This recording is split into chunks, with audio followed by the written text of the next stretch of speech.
വിഴിഞ്ഞം രാജ്യാന്തര തുറമുഖത്ത് ചരക്ക് നീക്ക ട്രയൽ റണ്ണിന് ഔദ്യോഗിക തുടക്കം. സ്വപ്ന സാക്ഷാത്കാര നിമിഷമെന്ന ട്രയൽ റണ്ണിന്റെ ഔദ്യോഗിക ഉദ്ഘാടനം നിർവഹിച്ച് മുഖ്യമന്ത്രി പിണറായി വിജയൻ പറഞ്ഞു. വിഴിഞ്ഞം യാഥാർത്ഥ്യമായതോടെ കേരളത്തിലെ വികസനാധ്യായത്തിന്റെ പുതിയ ഏട് തുറക്കപ്പെടുകയാണ്. 2028-ൽ വിഴിഞ്ഞം സമ്പൂർണ്ണ തുറമുഖമായി മാറുമെന്നും മുഖ്യമന്ത്രി പറഞ്ഞു. അങ്ങനെ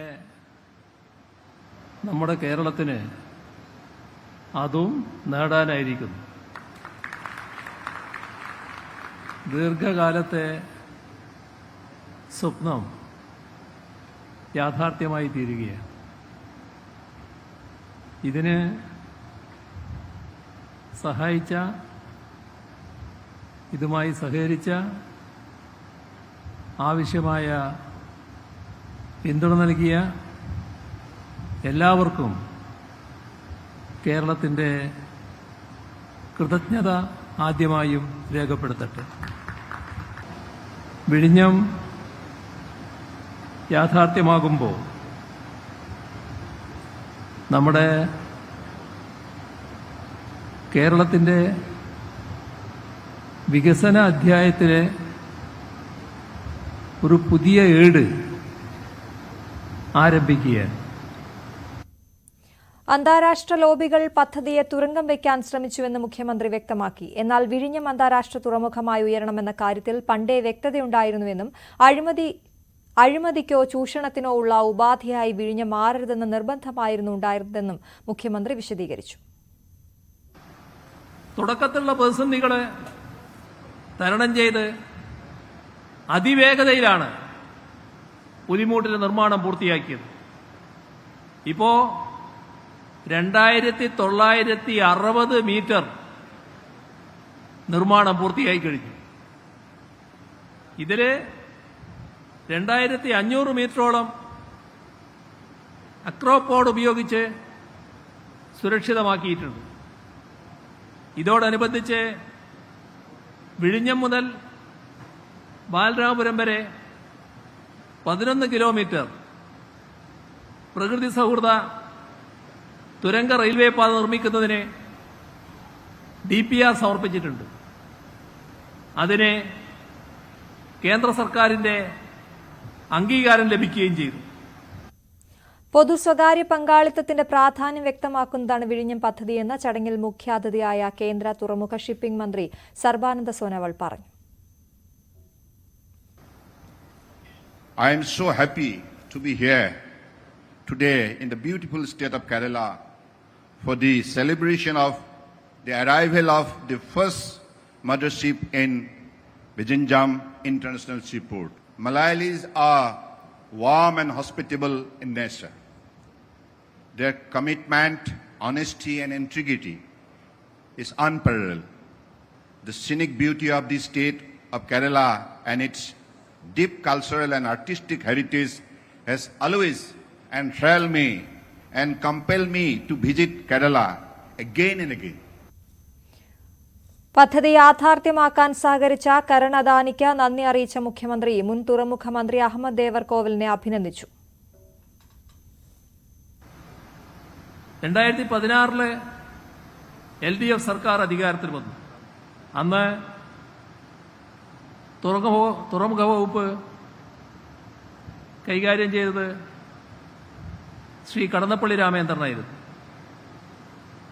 അദ്ദേഹത്തിന്റെ നേതൃത്വത്തിൽ ഓരോ ഘട്ടത്തിലും ആവശ്യമായ കാര്യങ്ങൾ നിർവഹിച്ചുകൊണ്ട് മുന്നേറുന്നതാണ് കേരളം കണ്ടത്.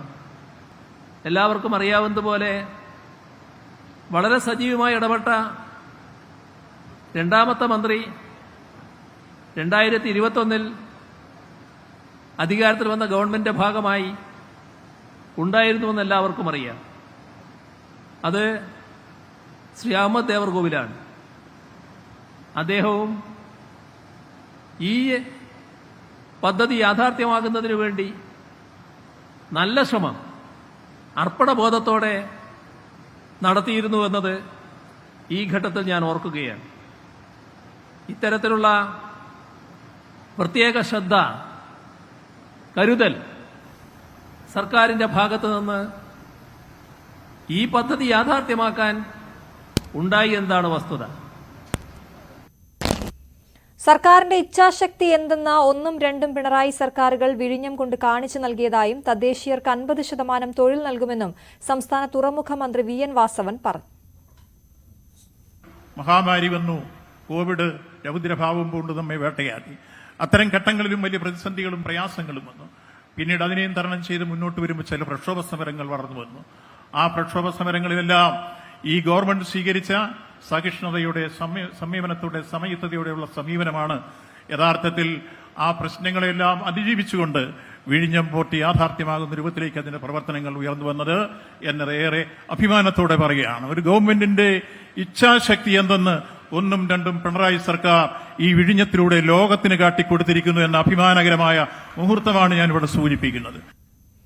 പദ്ധതി യാഥാർത്ഥ്യമാക്കിയതിന് LDF, UDF, BJP നേതാക്കൾക്ക് നന്ദി അറിയിക്കുന്നതായി അദാനി പോർട്ട് CEO കരൺ അദാനി പറഞ്ഞു. I extend my deep gratitude on behalf of the Adani Group and on my own behalf to you, Honorable Chief Minister Shri Pinarayi Vijayan ji, for guiding us through the most difficult part of this project and its execution on the ground. I would also like to thank Honorable Union Minister Shri Sonowal ji for providing generous and continuous support, as well as helping us supporting in the VGF grant at the center. ഒരു മാസം നീണ്ടു നിൽക്കുന്ന trial റണ്ണിനിടെ 2 മദർഷിപ്പുകൾ കൂടി എത്തും.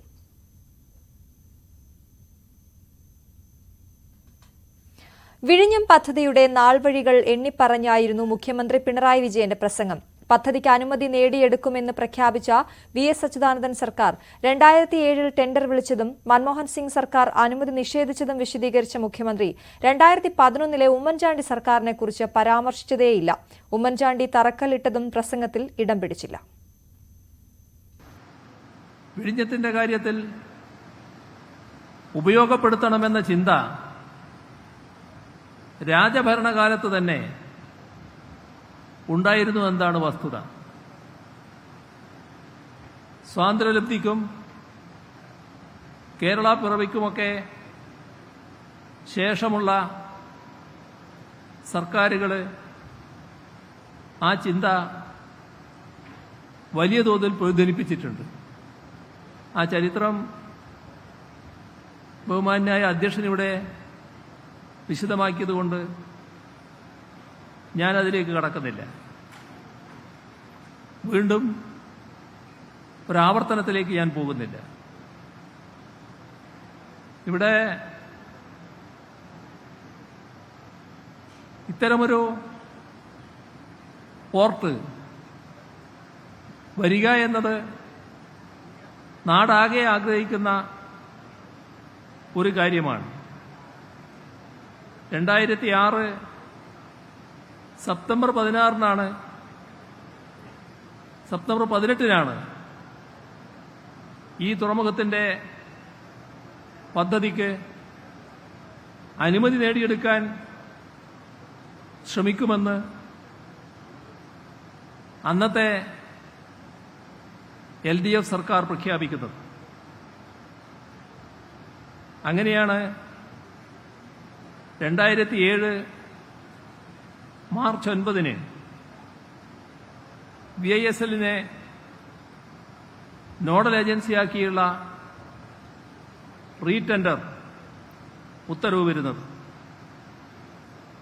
2007 July 31-ന് വ്യവസ്ഥകളിൽ വേണ്ട മാറ്റങ്ങൾ വരുത്തി ടെൻഡർ ക്ഷണിച്ചു.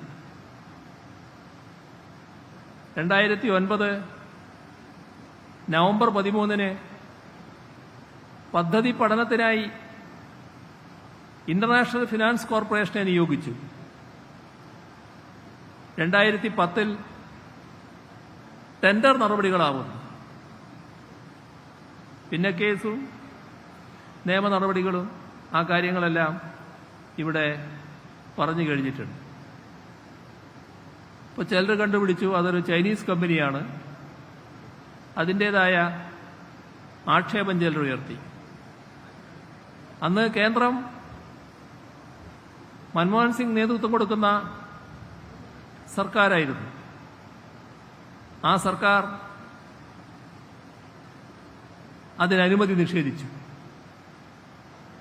അതെല്ലാം ചരിത്രത്തിന്റെ ഭാഗമായുള്ള കാര്യമാണ്.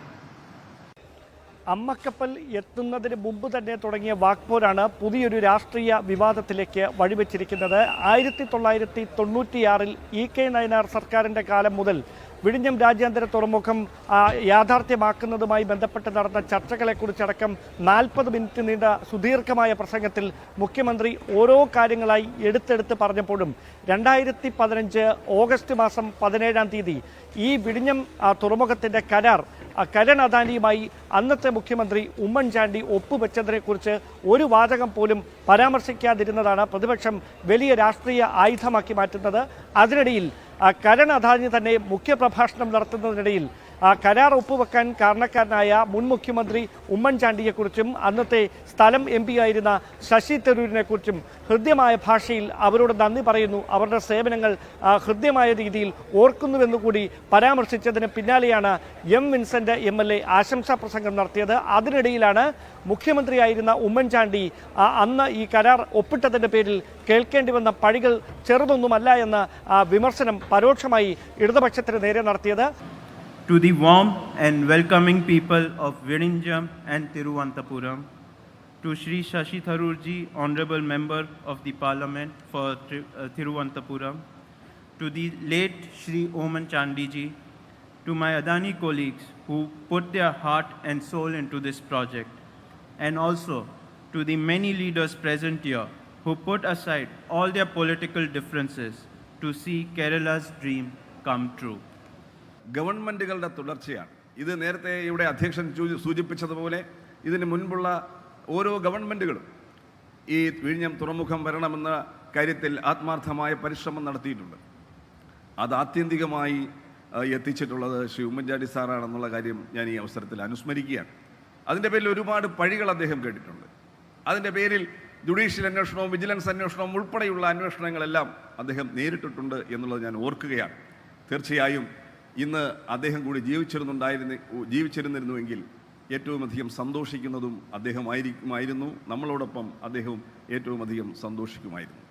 അദ്ദേഹം പ്രസംഗം അവസാനിപ്പിക്കുന്നതിനിടയിൽ വികസന കാര്യത്തിലെങ്കിലും രാഷ്ട്രീയം മാറ്റിവെക്കണമെന്ന EMS പറഞ്ഞ വാക്കുകൾ കൂടി ഓർമ്മിപ്പിച്ചു. അതോടൊപ്പമാണ് പ്രതിപക്ഷ നേതാവ് കൂടി ഈ ചടങ്ങിൽ സാന്നിധ്യം അറിയിച്ചിരുന്നെങ്കിൽ വേദി കൂടുതൽ മനോഹരം ആകുമായിരുന്നു എന്ന് കൂടി പറഞ്ഞു വെച്ചത്. എന്തായാലും ഈ ഡിസംബർ മാസത്തിൽ പദ്ധതി കമ്മീഷൻ ചെയ്യാൻ പോകുന്നതിന് മുമ്പ് തന്നെ ഇതുമായി ബന്ധപ്പെട്ട നേട്ടം, വിഴിഞ്ഞം തുറമുഖം യാഥാർത്ഥ്യമാക്കിയതിൻ്റെ നേട്ടം ആർക്കാണ് എന്ന അവകാശവാദവുമായി ഓരോ രാഷ്ട്രീയ കക്ഷികളും രംഗത്ത് വരുന്ന ഒരു സാഹചര്യം കൂടിയുണ്ട്. എന്തായാലും എത്ര തന്നെ അവഗണിച്ച് മാറ്റി നിർത്താൻ ഓരോ പേരുകളും ശ്രമിച്ചാലും അതത് രാഷ്ട്രീയ കക്ഷികൾ അവരുടെ കാലത്ത് ഏത് തരത്തിലാണ് വിഴിഞ്ഞം പദ്ധതി യാഥാർത്ഥ്യമാക്കുന്നതിന് വേണ്ടി നടത്തിയ ഇടപെടലുകൾ എന്ന കാര്യത്തെക്കുറിച്ച് വ്യക്തമായി പരാമർശിക്കുന്ന തരത്തിലായിരുന്നു ഉദ്ഘാടന വേളയിൽ വേദിയിൽ നടത്തിയ പ്രഭാഷണങ്ങളിൽ മുഴുവൻ നിറഞ്ഞു നിന്നത്. എന്തായാലും ഈ വിവാദം ഇവിടം കൊണ്ട് അങ്ങ് കെട്ടടങ്ങില്ല.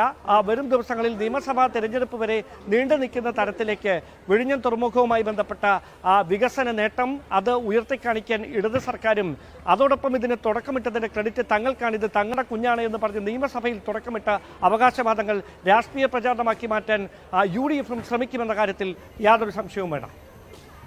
മറ്റു വാർത്തകളുടെ വേളയ്ക്ക് ശേഷം കൊല്ലം ശാസ്താംകോട്ട ഭരണിക്കാവ് ഓവർഹെഡ് ടാങ്കിന്റെ മേൽക്കൂര തകർന്നു. 10,000-കണക്കിന് ആളുകൾ കുടിവെള്ളത്തിനായി ആശ്രയിക്കുന്ന ടാങ്കിന്റെ മേൽമൂടിയാണ് തകർന്നത്. ഇതോടെ വെള്ളത്തിന് നിറവ്യത്യാസവും രൂക്ഷഗന്ധവും അനുഭവപ്പെടുന്നതായാണ് പരാതി. ശാസ്താംകോട്ട ഭരണിക്കാവ് ഉപരിതല ജലസംഭരണിയുടെ മേൽക്കൂര തകർന്നിട്ട് ആഴ്ചകളായി. ഇതോടെ ജനങ്ങൾക്ക് വിതരണം ചെയ്യുന്ന വെള്ളത്തിൽ മാലിന്യം കലരുന്നതായാണ് പരാതി. ശാസ്താംകോട്ട ഭരണിക്കാവ് മുതുപിലാക്കാട് മനക്കര പടിഞ്ഞാറേക്കല്ലട ശൂരനാട് തെക്ക് തുടങ്ങിയ പ്രദേശങ്ങളിലേക്ക് ശുദ്ധജലം വിതരണം ചെയ്തിരുന്ന സംഭരണിയാണ് ഇത്. 5 ലക്ഷം ലിറ്റർ സംഭരണ ശേഷിയുണ്ട്. ശാസ്താംകോട്ടയിൽ നിന്നുള്ള വെള്ളം ഇവിടെ സംഭരിച്ച് വിതരണം ചെയ്യുകയാണ് രീതി. തുറന്നു കിടക്കുന്ന സംഭരണിയിൽ പക്ഷികളുടെ മാലിന്യമടക്കം കലരുന്നതായാണ് പരാതി. ഭക്ഷണാവശിഷ്ടങ്ങളും ഇവിടെ കൊത്തിയിടുന്നുണ്ട്. വെള്ളത്തിന് ദുർഗന്ധവും നിറവ്യത്യാസവും ഉണ്ടാകുന്നതായും പരാതിയുണ്ട്. സംഭരണിക്ക് അടിയന്തരമായി മേൽമൂടി നിർമ്മിക്കണമെന്നാണ് നാട്ടുകാരുടെ ആവശ്യം. ന്യൂസ് 18 ശാസ്താംകോട്ട. താമരശ്ശേരി ടൗണിലെ 2 വ്യാപാര സ്ഥാപനങ്ങളിൽ മോഷണം. താലൂക്ക് ആശുപത്രിക്ക് സമീപത്തുള്ള ലാവണ്യയിൽ E plaza, micro health lab എന്നീ സ്ഥാപനങ്ങളിലാണ് മോഷണം നടന്നത്. ലാവണ്യയുടെ മുൻഭാഗത്തെ ഗ്ലാസ് തകർത്ത നിലയിലാണ്. കെട്ടിടത്തിന് താഴെ നിലയിലെ ഗോഡൌണിന്റെ ഗേറ്റിന്റെ പൂട്ട് പൊളിച്ച് ഫ്യൂസുകൾ ഊരിവെച്ചിട്ടുണ്ട്. താമരശ്ശേരി പോലീസ് അന്വേഷണം തുടങ്ങി. നമ്മളിപ്പോൾ എല്ലാ ദിവസവും 6 ലാബ് ഓപ്പൺ ആക്കുന്ന സമയം സ്റ്റാഫ് വന്ന സമയത്ത് അത് കാണുന്നത്. സ്റ്റാഫ് ഉള്ളിൽ കയറി ഇപ്പോൾ നമ്മൾ മാനേജറെ അറിയിച്ച് അപ്പോൾ നമ്മളിപ്പോൾ അന്നത്തെ തലേന്നത്തെ ക്യാഷ്, ഡെയിലി ക്യാഷും അതുപോലെ 4 ഫോണും ചാറ്റ് ബോക്സ് പൊളിച്ചാണ് അവർ ക്യാഷ് എടുത്തിട്ട്. കൊല്ലം കൊട്ടാരക്കരയിൽ KSRTC ബസ്സും കാറും കൂട്ടിയിടിച്ച് ഒരു മരണം. കാർ ഡ്രൈവർ സുൽജിത്താണ് മരിച്ചത്. കൂടെയുണ്ടായിരുന്ന സുധീർ, സജീർ എന്നിവരെ ഗുരുതര പരിക്കുകളോടെ തിരുവനന്തപുരം മെഡിക്കൽ കോളേജിൽ പ്രവേശിപ്പിച്ചു. രാത്രി 1 മണിയോടെ പനവേലി കൈപ്പള്ളി മുക്കിലായിരുന്നു അപകടം. ഇരിങ്ങാലക്കുടയിൽ നിന്നും തിരുവനന്തപുരത്തേക്ക് പോവുകയായിരുന്ന KSRTC ബസ്സിൽ വർക്കല സ്വദേശികൾ സഞ്ചരിച്ചിരുന്ന കാർ ഇടിക്കുകയായിരുന്നു.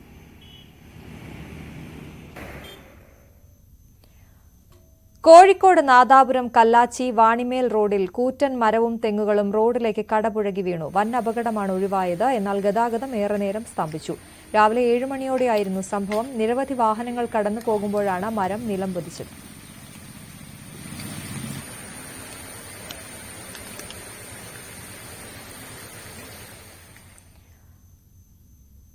കോതമംഗലം ആലുവ മൂന്നാർ റോഡിൽ തടി കയറ്റി വന്ന ലോറി മറിഞ്ഞു. രാവിലെ 6 മണിയോടെയാണ് ഹൈറേഞ്ച് ഭാഗത്തു നിന്ന് യൂക്കാലിയുടെ തടി കയറ്റി വന്ന ലോറി ബസ് സ്റ്റാൻഡിന് സമീപം മറിഞ്ഞത്. ആർക്കും പരിക്കില്ല. ഗതാഗതം ഭാഗികമായി ആ സമയത്ത് തടസ്സപ്പെട്ടു.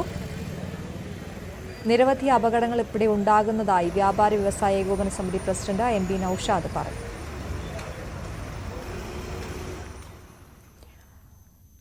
ഇടുക്കി മൂന്നാർ കൊളുക്കുമലയിലെ ടൂറിസത്തിന് മോട്ടോർ വാഹന വകുപ്പ് വെല്ലുവിളി ഉയർത്തുന്നതായി ആരോപണം. നിസ്സാര കാരണങ്ങൾ നിരത്തി ജീപ്പ് സഫാരി നടത്തുന്ന 40-ലധികം വാഹനങ്ങൾ വിലക്കിയതായാണ് പരാതി.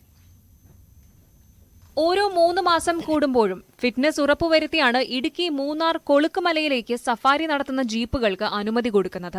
എന്നാൽ ഈ പരിശോധനകൾ പരിഗണിക്കാതെ നിസ്സാര കാരണങ്ങൾ ചുമത്തി ജീപ്പ് സഫാരിയിൽ നിന്ന് 40-ലധികം വാഹനങ്ങൾ വിലക്കിയതായാണ് പരാതി. പരിശോധനയിൽ കണ്ടെത്തിയ ചെറിയ തകരാറുകൾ പരിഹരിക്കാൻ നിർദ്ദേശിക്കാതെ സഫാരിക്കുള്ള അനുമതി തന്നെ നിഷേധിക്കുകയാണെന്നാണ് ആരോപണം. എക്സ്പീരിയൻസ് ഇല്ല എന്ന് പറഞ്ഞ് കഴിഞ്ഞ ജൂൺ 2-ാം തീയതി ഒരു 43 പേരെ നിർത്തിച്ചു.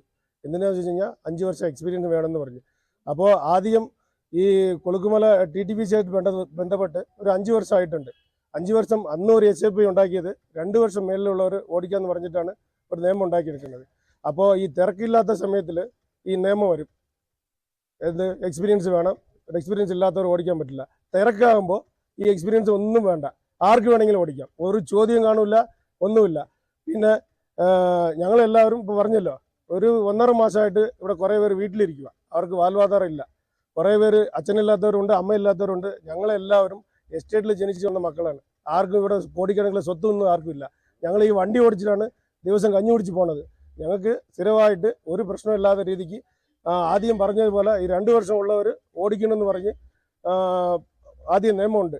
നിയമത്തിലുള്ള SOP എഴുതിയിട്ടുണ്ട്. 180-ലധികം ജീപ്പുകളാണ് കൊളുക്കുമലയിലേക്ക് സർവീസ് നടത്തുന്നത്. വിവിധ വകുപ്പുകളും ഡ്രൈവർമാരുടെ കൂട്ടായ്മയും ചേർന്ന് മുൻപെടുത്തിരുന്ന തീരുമാനങ്ങളിൽ പലതും കൂടിയാലോചിക്കാതെ പരിഷ്കരിച്ചതായും ആരോപണമുണ്ട്. 2 വർഷത്തെ ഡ്രൈവിംഗ് പരിചയം എന്നത് 5 വർഷമായി ഉയർത്തി. ഉടമസ്ഥനല്ലാതെ മറ്റാരും വാഹനം ഓടിക്കരുതെന്ന നിർദ്ദേശവും മുമ്പോട്ട് വച്ചതായും ഡ്രൈവർമാർ പറയുന്നു. ഇതോടെ നിരവധി കുടുംബങ്ങളുടെ ഉപജീവന മാർഗവും പ്രതിസന്ധിയിലായി. ഇന്ന് ഒരു 45 വണ്ടി നിർത്തിയായിരുന്നു. എന്നാ ചോദിക്കുമ്പോൾ ഇച്ചിരി കല്ലൊക്കെ അടിച്ച് ടയറൊക്കെ പൊട്ടായിരുന്നു. അപ്പോൾ ഈ വണ്ടി അങ്ങനെ കാരണം കാട്ടി വണ്ടി നിർത്തിയായിരുന്നു. അപ്പോൾ ഞങ്ങളിപ്പോൾ ഞങ്ങളുടെ ചിന്നക്കൽ പഞ്ചായത്ത് പ്രസിഡൻ്റായിട്ട് വന്ന് ചോദിക്കുമ്പോൾ പുള്ളി പറഞ്ഞു ഇതുപോലെ അങ്ങനെ സംഭവിച്ചു, ആദ്യം ഞങ്ങളെ വിളിച്ച് പറഞ്ഞു എന്ന് പറഞ്ഞു. നേരത്തെ 2 കൊല്ലം ഓടിച്ച ഡ്രൈവർ മാത്രം മതി എന്നാണ് പറഞ്ഞായിരുന്നു. ഇപ്പോൾ ആദ്യം പറഞ്ഞു 5 കൊല്ലം വേണം, സർവീസ് ആണെങ്കിൽ 5 കൊല്ലം ഉണ്ടെങ്കിൽ മാത്രം ഓടിക്കാൻ പറഞ്ഞു. ശരി സമ്മതിക്കുമ്പോൾ PCC സർട്ടിഫിക്കറ്റ് മേടിച്ച് ചോദിക്കാൻ പറഞ്ഞു. ആ PCC സർട്ടിഫിക്കറ്റ് ഞങ്ങൾ കണ്ടി ഓടില്ല. ഈ കൊളുക്കുമല വണ്ടി ഓടുന്നത്. അപ്പം ഈ കൊളുക്കുമല ഓടുമ്പോൾ ഞങ്ങൾ ഈ PCC ഇല്ലാതെ ഞങ്ങളുടെ കയ്യിൽ ലൈസൻസ് ഉണ്ടല്ലോ, അത് ചോദിച്ചാൽ പോരെ, PCC സർട്ടിഫിക്കറ്റ് മേടിക്കുന്നു പറഞ്ഞു. ഇതൊക്കെ മേടിച്ച് വരുമ്പോൾ ഇങ്ങനെ ഒരു വലിയ ഒരു സത്തായിട്ട് പ്രശ്നത്തിൽ പോകും. ഈ കൊളുക്കുമല നമ്പിയാണ് ഞങ്ങൾ ജീവിക്കുന്നത്. അതുകൊണ്ട് ഇത് ഇങ്ങനെ നിർത്താനുള്ള സമാധാനം ആകുകയാണെങ്കിൽ ഇത് ഇച്ചിരി വലിയതായിട്ട് മുമ്പോട്ട് പോകാനുള്ള സാധ്യതയുണ്ട്. ചിന്നക്കനാലിലെ ടൂറിസം തകർക്കാനുള്ള മനഃപൂർവമായ ഇടപെടലുകളുടെ തുടർച്ചയായാണ് ഡ്രൈവർമാർക്ക് അനുമതി നിഷേധിക്കുന്നതെന്നാണ് പഞ്ചായത്തിന്റെ ആരോപണം. ആനയിറങ്കലിലെ ബോട്ടിംഗ് നിസ്സാര കാരണങ്ങളുടെ മറവിൽ നിരോധിച്ചു. കൊളുക്കുമല ടൂറിസത്തിനെതിരെയും ഗൂഢനീക്കം നടക്കുകയാണ്. മോട്ടോർ വാഹന വകുപ്പ് വിലക്കിയ മുഴുവൻ ജീപ്പുകളും അടുത്ത ദിവസം മുതൽ സർവീസ് നടത്തുമെന്നും പഞ്ചായത്ത് വ്യക്തമാക്കി. നിലവിൽ ഇവരെല്ലാം ഇപ്പോഴീ വണ്ടി ഓടിച്ച് 2 വർഷമല്ല 5 വർഷം കഴിഞ്ഞിട്ടില്ല എന്ന് മാത്രമേ ഉള്ളൂ. എല്ലാവരും ഈ റൂട്ടിൽ തന്നെ ഡ്രൈവിംഗ് പഠിച്ച് ഇവർ ഓടിച്ച് ഉപജീവനമാർഗ്ഗം നടക്കുന്നതാണ്. അപ്പോൾ ഇങ്ങനെ ഒരു വരുന്നത് കൊണ്ട് നിരന്തരം പഞ്ചായത്തിന് ഇതൊരു ബുദ്ധിമുട്ടായിട്ടിരിക്കുകയാണ്. ഏതായാലും കമ്മിറ്റി കൂടുന്നവരെ ഇവർ നിരന്തരം ഓടിച്ച ഡ്രൈവർമാരെല്ലാം നാളെ മുതൽ വണ്ടി അങ്ങ് ഓടിച്ച് അവർ ഉപജീവനമാർഗ്ഗത്തിന് തടസ്സമില്ലാണ്ട് ഇവിടെയുള്ളവർ ജീവിക്കട്ടെ. മറ്റ് മേഖലകളിൽ എന്തോ ഇതിന്റെ പിന്നിൽ എന്തോ ഗൂഢ ഉദ്ദേശങ്ങളുണ്ടെന്നാണ് എനിക്ക് തോന്നുന്നത്. എന്ന് വെച്ചാൽ ഇവിടെ ഒരു ബോട്ടിംഗ് വരെ നിർത്താനായിട്ട് മറ്റുള്ള ഡാമുകളെല്ലാം വരിച്ചു നോക്കി. റിസർവ് വനത്തിൽ ഇരിക്കുന്ന തേക്കടി പോലും ബോട്ടിംഗ് നടത്തുന്നുണ്ട്. നമ്മുടെ ചിന്നക്കനാൽ പഞ്ചായത്തിൽ ആ ബോട്ടിംഗ് ആദ്യം നിരോധിച്ചു കളഞ്ഞു. അതുപോലെ ആ ഏക ആശ്രയം ടൂറിസ്റ്റിനെ ആശ്രയിക്കുന്ന ഒരു സ്ഥലം കൊളുക്കുമല മാത്രമാണ്. ആ കൊളുക്കുമലയിൽ ഇപ്പം ഇങ്ങനെ ഡ്രൈവർമാർ പോകാൻ പാടില്ലാത്ത രീതിയിൽ നിരന്തരം തടസ്സമുണ്ടാക്കി. എങ്കിൽ ഇതുവരെ ഒന്നും ശ്രദ്ധപ്പെടേണ്ട കേസ് എന്ന് പറഞ്ഞാൽ ഇതുവരെ ഇവിടെ അപകടങ്ങളുണ്ടായി ഒരു മരണപ്പെടുകയോ മറ്റാരും യാതൊരുവിധ പരിക്കുകൾ പോലും പറ്റാത്ത സാഹചര്യത്തിലാണ് ഡ്രൈവർമാരെല്ലാം വണ്ടി ഓടിച്ചുകൊണ്ടിരിക്കുന്നത്. പക്ഷേ ഇവരിങ്ങനെ ദ്രോഹിക്കുന്നത് എന്തിനാണ് എന്ന് മാത്രമാണ് മനസ്സിലാക്കുന്നത്. അതുകൊണ്ട് നാളെ മുതൽ ഇനി അടുത്ത കമ്മിറ്റി കൂടുന്നവരെ അടുത്ത കമ്മിറ്റിയിൽ തീരുമാനം ഉണ്ടാക്കാം. അപ്പോൾ അതുവരെ ഓടിക്കൊണ്ടിരുന്നവരെല്ലാം ഓടട്ടെ എന്ന് തന്നെയാണ് പഞ്ചായത്തിൻ്റെയും എന്റെ വ്യക്തിപരമായിട്ടുള്ള അഭിപ്രായം. പ്രതിഷേധത്തിന്റെ ഭാഗമായി ജീപ്പ് സഫാരി നടത്തുന്ന ഡ്രൈവർമാർ ചിന്നക്കനാൽ പഞ്ചായത്ത് ഓഫീസിന് മുന്നിൽ ധർണയും നടത്തിയിരുന്നു. മോട്ടോർ വാഹന വകുപ്പിന്റെ നിലവിലെ നടപടികൾ പിൻവലിച്ചില്ലെങ്കിൽ സമരം ശക്തമാക്കാനാണ് ഡ്രൈവർമാരുടെ തീരുമാനം. ന്യൂസ് 18 ഇടുക്കി. പ്രവൃത്തി പൂർത്തിയാക്കി 1 വർഷം കഴിഞ്ഞിട്ടും ഉദ്ഘാടനം ചെയ്യാനാകാതെ കാസർഗോഡ് വലിയപറമ്പ് തയ്യിൽ കടപ്പുറം ജനകീയ ആരോഗ്യ കേന്ദ്രം. കെട്ടിടത്തിൽ വൈദ്യുതി കണക്ഷൻ ലഭിക്കാത്തതും ഫർണിച്ചറിനുള്ള ഫണ്ട് ലഭിക്കാത്തതുമാണ് ആരോഗ്യ കേന്ദ്രത്തിന്റെ ഉദ്ഘാടനം വൈകുന്നത്. 2022 ദേശീയ ആരോഗ്യ ദൌത്യത്തിൽ ഉൾപ്പെടുത്തി അനുവദിച്ച 37,50,000 രൂപ ചെലവിലാണ് ജനകീയ ആരോഗ്യ കേന്ദ്രത്തിന് പുതിയ കെട്ടിടം നിർമ്മിച്ചത്. കാത്തിരിപ്പ് കേന്ദ്രം, ഓഫീസ് മുറി, രജിസ്ട്രേഷൻ ഏരിയ, സ്റ്റോർ, ആരോഗ്യ പ്രവർത്തകർക്കുള്ള മുറി എന്നിവ ഒരുക്കിയിട്ടുണ്ട്. എന്നാൽ ഫണ്ടിന്റെ കുറവ് മൂലം ഇലക്ട്രിക്കൽ ജോലികൾ പൂർത്തിയാവാൻ കാലതാമസമുണ്ടായി. അതോടൊപ്പം പരിശോധനാ റിപ്പോർട്ട് കോൺട്രാക്ടർ നൽകാനും കാലതാമസം വരുത്തിയതും വൈദ്യുതി കണക്ഷൻ ലഭിക്കുന്നതിന് തടസ്സമായി. ഫർണിച്ചറുകൾ വാങ്ങാനുള്ള തുകയും ലഭിച്ചിട്ടില്ലെന്ന് പഞ്ചായത്ത് അധികൃതർ പറയുന്നു. 1978 പ്രവർത്തനം ആരംഭിച്ച ജനകീയ ആരോഗ്യ കേന്ദ്രത്തിൽ ആദ്യകാലത്ത് പ്രസവ ശുശ്രൂഷ, അമ്മയുടെയും കുഞ്ഞിന്റെയും സംരക്ഷണം എന്നിവ ചെയ്തിരുന്നു. ഇതിനായി ഇവിടെ താമസിച്ച് ജോലി ചെയ്തിരുന്ന ആരോഗ്യ പ്രവർത്തകയുമുണ്ടായിരുന്നു. എന്നാൽ നിലവിൽ പ്രദേശത്തെ ഒരു വീട്ടിൽ ആഴ്ചയിൽ 1 ദിവസം പേരിന് മാത്രമാണ് കേന്ദ്രം പ്രവർത്തിക്കുന്നത്. ന്യൂസ് 18 വലിയപറമ്പ്. മൂന്നാർ ലക്ഷ്മിവിരിപ്പാറയിൽ കഴിഞ്ഞ ദിവസം ജനവാസ മേഖലയ്ക്ക് തൊട്ടരികെ പുലിയെ കണ്ടതിന്റെ ഭീതിയിലാണ് പ്രദേശവാസികൾ. ഇക്കഴിഞ്ഞ 8-ാം തീയതി രാവിലെയാണ് പുലിയെ കണ്ടത്.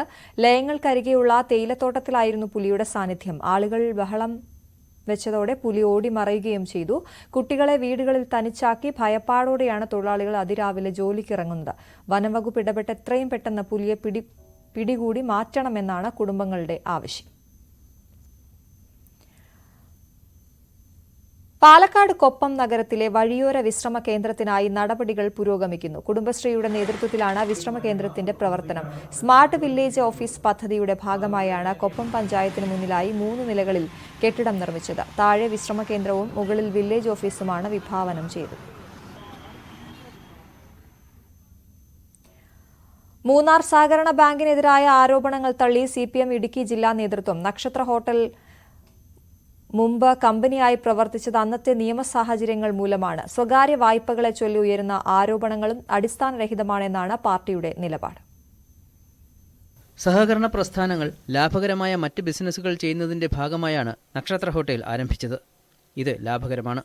മറ്റാരോപണങ്ങൾക്ക് അടിസ്ഥാനമില്ലെന്ന് CPM ജില്ലാ സെക്രട്ടേറിയറ്റ് അംഗം VK ശശി പറഞ്ഞു. ഇതിൻ്റെ പ്രായോഗികമായ നടത്തിപ്പിന് വേണ്ടി 100% ഷെയറും ബാങ്കിൻ്റെ ഒരു ഷെയർ പോലും പുറത്തില്ല. ഇതിൻ്റെ ഹോട്ടൽ നടത്തിപ്പ് എന്ന് പറയുന്നത് ഒരു വ്യവസായമാണത്. ഇതിൻ്റെ നടത്തിപ്പിന് വേണ്ടി ഒരു കമ്പനി രൂപീകരിച്ചിരുന്നു. അത് മുൻപ് അങ്ങനെ രൂപീകരിക്കാൻ സഹകരണ ബാങ്കുകൾക്ക് അനുബന്ധ സ്ഥാപനങ്ങൾ തുടങ്ങുന്നതിന് കമ്പനി രൂപീകരിക്കാൻ നിയമം ഉണ്ടായിരുന്നു. അപ്പോൾ ആ നിയമം ഭേദഗതി ചെയ്തു. അതുകൊണ്ടാണ് ഞങ്ങൾ കമ്പനിയുടെ പ്രവർത്തനം അവസാനിപ്പിച്ചു നേരിട്ട് ബാങ്കിൻ്റെ നിയന്ത്രണത്തിൽ തന്നെ പ്രവർത്തിക്കാൻ തീരുമാനിച്ചത്.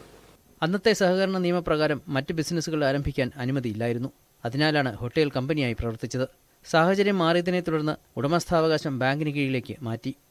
100-ലധികം ആളുകൾക്ക് ജോലി കൊടുക്കുന്ന ഒരു സ്ഥാപനം ഞങ്ങളുടെ പാർക്കൂടെ യാഥാർത്ഥ്യമായി കഴിഞ്ഞ് കഴിഞ്ഞാൽ ഏതാണ്ട് ഒരു 300-ലധികം ആളുകൾക്ക് കൂടെ നമുക്ക് ജോലി കൊടുക്കാൻ കഴിയുന്ന സ്ഥാപനം. ആ സ്ഥാപനം കൂടെ വന്നു കഴിഞ്ഞാൽ മൂന്നാറിൻ്റെ ഒരു ടൂറിസം ഡെസ്റ്റിനേഷൻ പ്ലേസ് എന്ന തരത്തിൽ നമുക്ക് മൂന്നാറിൻ്റെ മുഖച്ഛായ തന്നെ മാറ്റിയെടുക്കാൻ കഴിയുന്ന പദ്ധതിയാണ് ബാങ്ക് ആവിഷ്കരിച്ചിരിക്കുന്നത്. പാർട്ടി അംഗങ്ങൾ എടുത്ത വായ്പ തിരിച്ചടയ്ക്കാൻ നിർദ്ദേശിച്ചെന്ന ആരോപണവും അടിസ്ഥാനരഹിതമാണെന്ന് CPM ജില്ലാ സെക്രട്ടേറിയറ്റ് അംഗം പ്രതികരിച്ചു. ന്യൂസ് 18 ഇടുക്കി.